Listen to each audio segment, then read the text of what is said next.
पढ़ा त काफर थिया, कलमू पढ़ा त काफर थिया, कलमू पढ़े केर जेकी पुछन था राह रसूल जी तिन सां आहे मुंहिंजो वेर।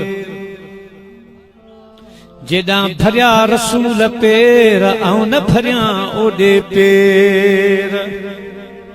अब हाणे केरु सम्झे? हे त तव्हां अदब कयो वेठा आहियो त विड़ो आहे। हे छा पियो चए? कलमो पढ़ा त काफ़िर थिया। ऐं जेके रसूल जी राह पुछनि उन सां मगी वेर थो रखां दुश्मन आहियां उन्हनि जो न। मदीने जा साईं जॾहिं हिजरत करे पे आया, बकरार बकरियूं बेचारियूं, साईं करीम उते बीठा हा। उन बकरार सां ॻाल्हियूं कयूं, उतां रवाना थिया गारे सौर में। जॾहिं महबूब हलिया विया त काफ़र उते आया।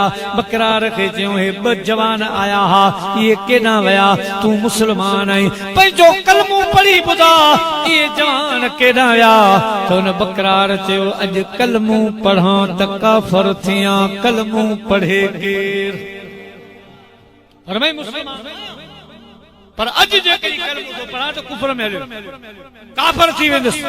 पंहिंजे महबूब सां सम्झ गदारी पो कई। पाण जॾहिं ईअं चऊं त हो काफर न, हे त असां खां वधीक दुश्मन आहे साईं। कलमे पढ़ण लाइ तयारी कोन। पोइ भला हाणे कलमो पढ़ न, सिर्फ़ एतिरो ॿुधा त हे पेर केॾां पिया वञनि, इहे जवान विया केॾां?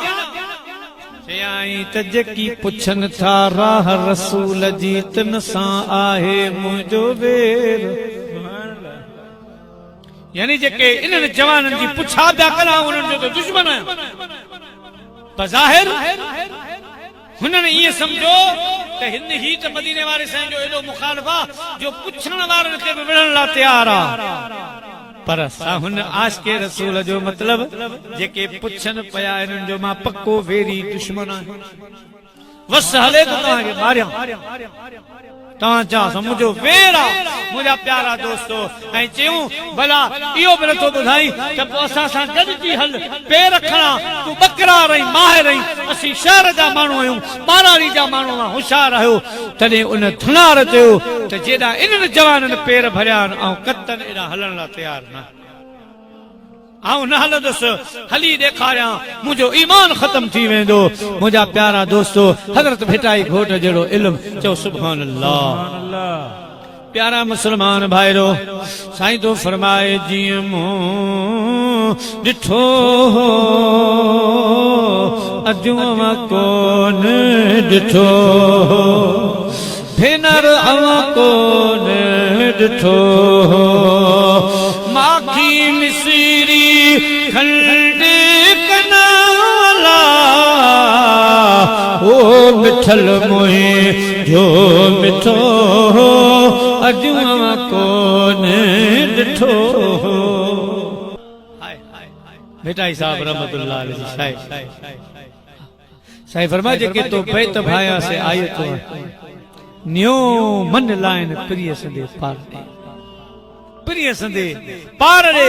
भिटाई साहब जी सजी शायरी कुरान पाक जो तर्जुमो, सुभान अल्लाह। समझ भिटाई जो बैत कुरान जी आयत, कुरान जी आयत समझो, उन्हीं जो तर्जुमो समझो। ओ मुंहिंजा प्यारा, भिटाई साहब रहमतुल्लाह अलैहि उते पढ़ी वियो आहे जिते असां जा पेर कम ई कोन। शाह साहब के खुदा लुदनी इल्म अता फरमाए। कुरान तो समझण ॾुखी ॻाल्हि आहे, पर भिटाई जो बैत बि समझण ॾुखी। सुभान अल्लाह।